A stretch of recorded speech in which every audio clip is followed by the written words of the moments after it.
Raising chickens is an amazing start to living a more self-sufficient life. And best of all, they are easy. And when I say easy, I mean it. I have a feeder that holds 3 weeks worth of food and an automatic chicken waterer, and so other than collecting eggs, they really don't require my daily attention and care. Of course, I enjoy being out in the chicken coop, and it's always a good idea to check on your chickens. But if you have early mornings, late nights, or you want to go out of town for a weekend, you won't have the stress of the daily care that comes along with most other animals. Hi, I'm Audrey, and I help passion-driven people trailblaze their way to a more self-sufficient life filled with happiness, plants, and chickens. So you're likely in one of these scenarios. You've never had chickens and are considering getting them for the first time, or you have chickens but you're looking for a change. And maybe the change is just that you want to add in some new breeds that you've never had before. You want to add in breeds that are better egg layers, ones that are better suited for the hot weather or maybe the cold weather. Whatever the reason might be, I'm going to be going over a ton of different breeds that are best suited for lots of different purposes. But first, I'd like to start off with a story.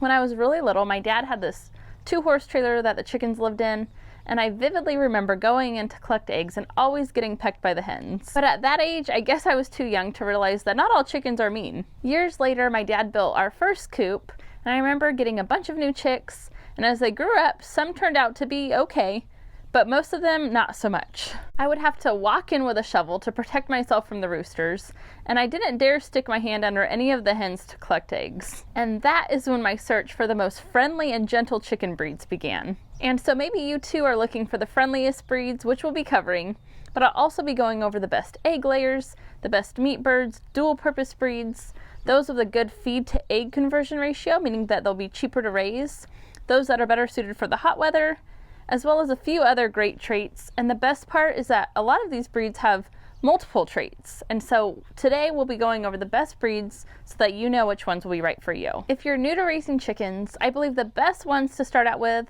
are those that are known for being friendly. If I were to start out with the mean chickens now that I had as a kid, I definitely don't think that getting chickens right now would be on the top of my priority list. So here are a few of the most friendly breeds.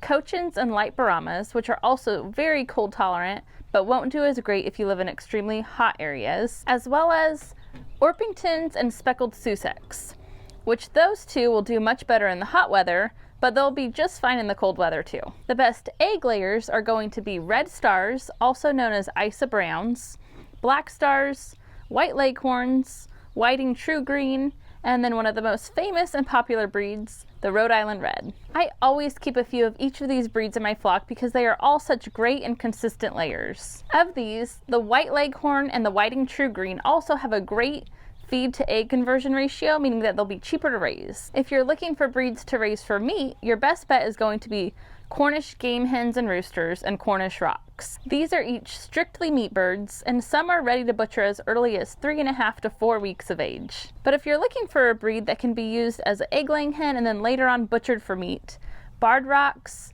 Buff Orpingtons, New Hampshire, and Wyandottes are all great dual-purpose breeds. The last two traits I'd like to cover are heat-tolerant and cold-tolerant breeds. Naturally, chickens tolerate the cold weather much better than extreme heat, but there are, of course, breeds that are best suited for each. But as a quick rule of thumb, feather-footed breeds like Cochins and Brahmas are the most cold tolerant, but other breeds like Barred Rocks, Wyandottes, and Orpingtons all do really good in the cold weather as well. Then on the flip side, Buttercups, White Leghorns, and Polish chickens are the most heat tolerant. But this doesn't mean that you can only raise extremely heat tolerant breeds if you live somewhere with hot summers. You can add in any breeds you want to your flock, but if you live in a hot area, you just have to make sure you're very diligent about helping them stay cool in the hot weather. The same goes for raising less cold tolerant breeds in really cold areas. An easy thing to remember is that breeds that have really large combs, like the White Leghorn, are more prone to frostbite, whereas breeds that have smaller combs, like the light Brahma,